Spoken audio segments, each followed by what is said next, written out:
Podcasting from Woodstock, Georgia, welcome to Soul Solutions, a show where we overcome our fears and our limiting beliefs. I'm your host, author, and certified life coach, Terry Kozlowski. Episode 57. Why exploring the messy middle of the healing journey is vital for your growth. I will admit, the healing journey can be a tough road to travel. First, there's the potholes of despair to traverse. Then there's the debris that stops you in your tracks, which needs to be dealt with before you can move forward.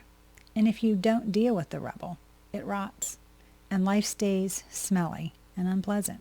Next comes the muddy, messy middle, where the old egoic patterns are seen, but you struggle to overcome the limiting beliefs.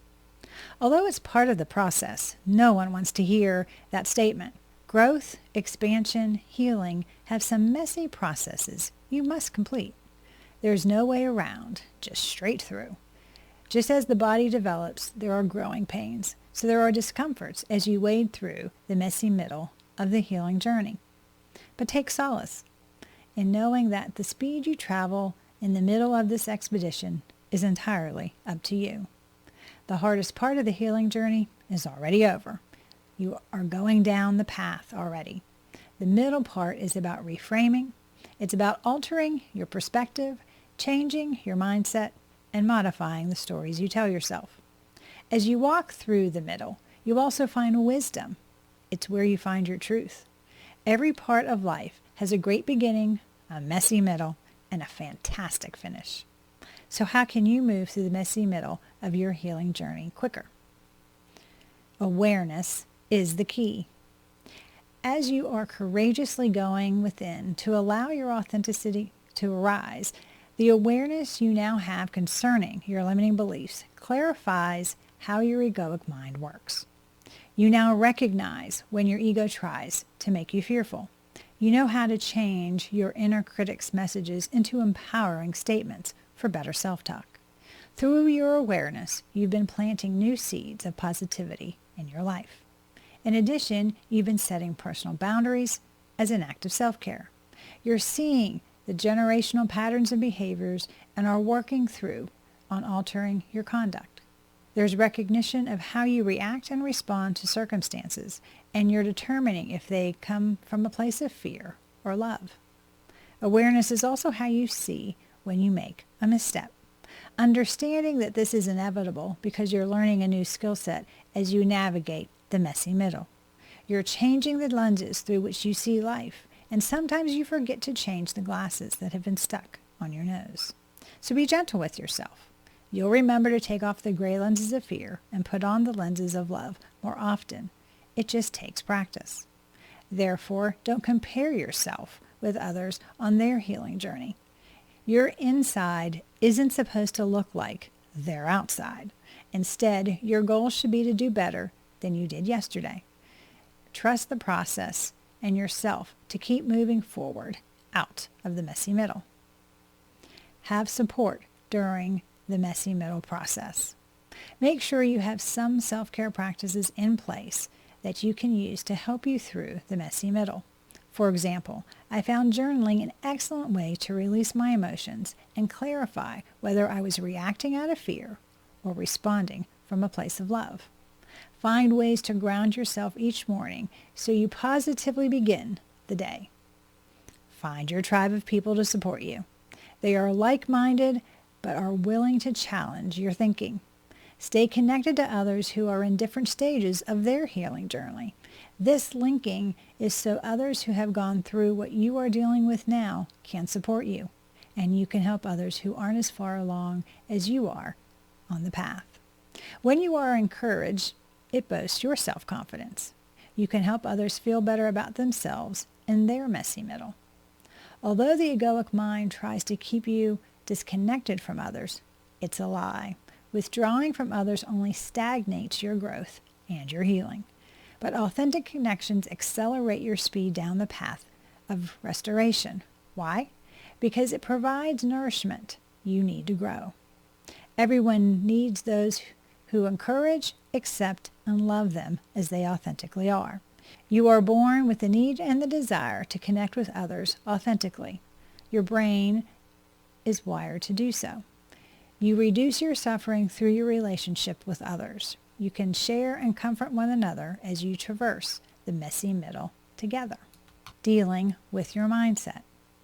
As I went through the different stages of my healing journey, I would get frustrated with myself for not progressing faster than I was.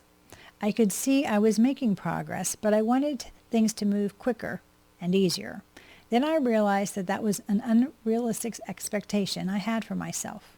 Why? Because I hadn't done this before. I had no previous experience altering my mindset or reframing the stories I told myself. I was learning, and therefore I had to allow myself time to absorb these new skills to get through the messy middle. It takes 8 weeks to form a new habit, so it takes time for you to alter your self-talk from being critical to being kind, or to put personal boundaries in place and learn to maintain them with others. The shift you must take into recognizing the things you need to be aware of isn't small, easy, or fast to implement.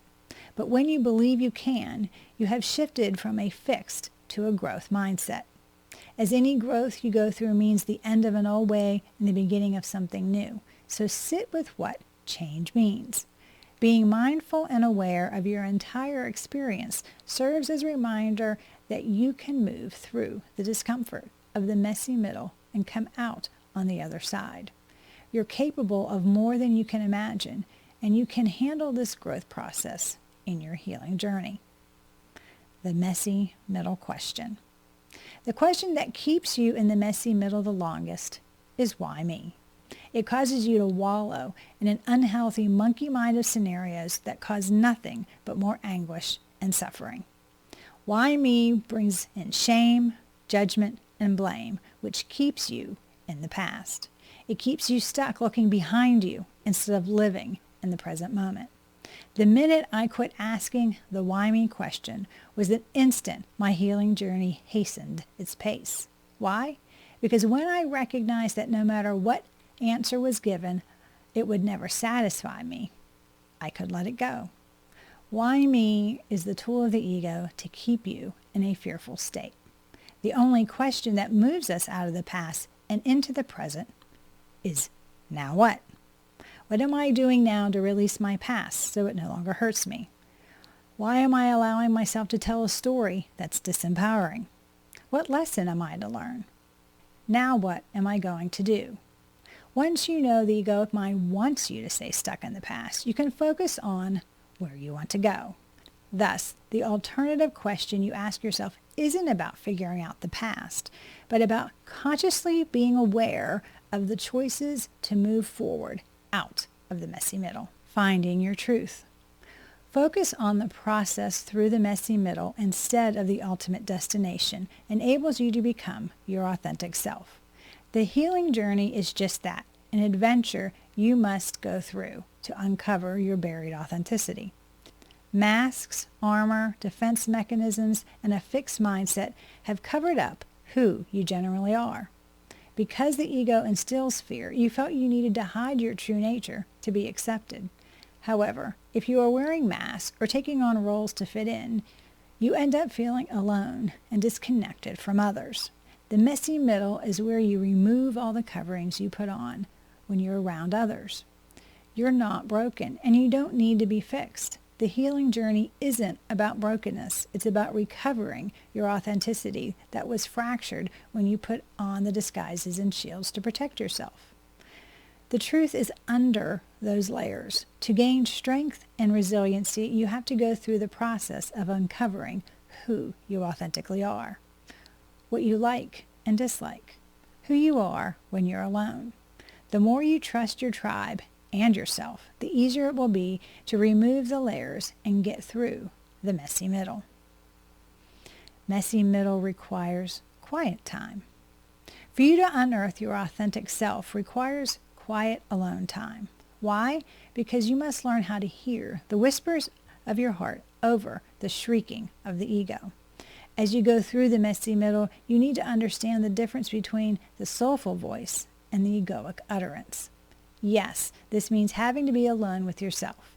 The ego is loud and obnoxious. You know its critical voice. If the exclamation is causing you to be fearful, then it's the ego. Who you really are is beyond your mind. It's your soul, your authentic self. I recognize that the mind won't stop thinking. Mine certainly hasn't. Being mindful is the ability to surpass the innate chatter of the egoic mind. It's the ability to have an egoic, fearful thought without believing it is true. By getting quiet, you allow your soul to center you. This silence allows your authentic self to lead you. Therefore, your true identity is linked to your soul, not your egoic mind. Over time, you'll come to realize that your thoughts are separate from who you are. You own the experiences you have more than the ideas and feelings you have. As a witness to your thoughts and also releasing them, you allow the encounters you have to develop your reality out of the messy middle. Moving forward out of the messy middle. Enduring through the healing journey is developing your internal resilience.